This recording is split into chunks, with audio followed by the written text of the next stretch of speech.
Hello guys, welcome to Laya vlogs. మేము నిన్న లంచ్కి బార్బిక్యూ నేషన్కి వెళ్ళాము. అకేషన్ ఏం లేదు, ఊరికే క్యాజువల్గా వెళ్ళాము. చాలా డేస్ అయిందని. మేము వెళ్ళింది వీక్ డే కాబట్టి రష్ ఎక్కువ లేకుండా పీస్ఫుల్గా ఉంది. సో ఆల్మోస్ట్ అన్ని ఐటమ్స్ మాకు టేబుల్ దగ్గరికే సర్వ్ చేశారు, పానీపూరితో సహా. పానీపూరి టేస్ట్ బాగుంది, క్రిస్పీగా. మేము బార్బిక్యూ నేషన్కి వెళ్ళేది మెయిన్గా స్టార్టర్స్ అండ్ డెజర్ట్స్ కోసము. చాలామంది అందుకే అనుకోండి. మెయిన్గా మాకు సీ ఫుడ్ స్టార్టర్స్ అంటే చాలా ఇష్టము. సో నెక్స్ట్ స్టార్టర్స్ కోసం వెయిటింగ్. ఇంకా మేము ఇక్కడ ఫిష్ అండ్ ప్రాన్స్ అయితే చాలా బాగుంటుంది. ఫిష్ అయితే చాలా సాఫ్ట్గా, టెండర్గా, నాకైతే చాలా ఇష్టము. ఫస్ట్ ఇక్కడ వెజ్ నగ్గెట్స్ సర్వ్ చేశారు, అవి కూడా బాగానే ఉన్నాయి.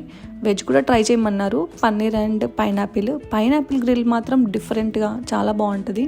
మా బాబు వచ్చేసి ఓన్లీ ఫ్రైస్ మాత్రమే తింటాడు.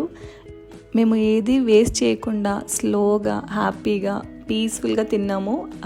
ఎవ్రీ స్టార్టర్, ఎవ్రీథింగ్ అన్నీ బాగా ఎంజాయ్ చేసాం ఫుడ్ని. ఇక్కడ నీట్గా అంబియన్స్ కూడా చాలా బాగుంది. ఈ డ్రింక్స్ వచ్చేసి కాంప్లిమెంటరీ, సెకండ్ డ్రింక్ నుంచి మళ్ళీ కాస్ట్ చేస్తారు. ఈ చికెన్ లెగ్ పీస్ బటర్తో గ్రిల్ చేశారు, టేస్ట్ మాత్రం చాలా బాగుంది. మీరు వెళ్తే ట్రై చేయండి. ఫైనలీ మెయిన్ కోర్స్కి వచ్చేసాము. స్టార్టర్స్ ఎక్కువ తిన్నాం కాబట్టి మెయిన్ కోర్స్ ఎక్కువ తినలేదు, just salads and noodles. Next నాకు ఇష్టమైన డెజర్ట్ సెక్షన్. ఈ చిన్న చిన్న గులాబ్ జాములు అయితే నాకు చాలా ఇష్టము. మీలో ఎంతమంది బార్బిక్యూ నేషన్కి వెళ్ళారు? మీకు అక్కడ ఫేవరెట్ ఫుడ్ ఏంటో కామెంట్ చేయండి. Thanks for watching.